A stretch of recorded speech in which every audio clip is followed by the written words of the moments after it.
একটা মেয়ের শরীর শুধু সংসার চালানোর জন্য না, তারও অনুভূতি আছে, চাওয়া আছে।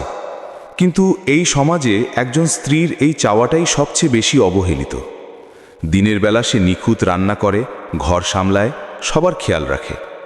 সবাই বলে কি ভালো বউ, কিন্তু কেউ জানে না রাত হলেই সেই ভালো বউটা নীরবে একটা অপূর্ণতার সাথে লড়াই করে।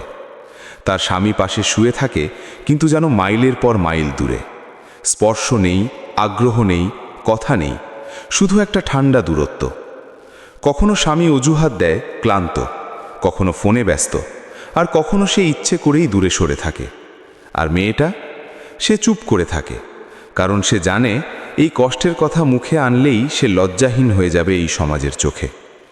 ধীরে ধীরে তার ভিতরে জমতে থাকে আগুন, অপমানের আগুন, অপূরণের আগুন। সে আয়নার সামনে দাঁড়িয়ে নিজেকে প্রশ্ন করে, আমার কি কোনো কমতি আছে?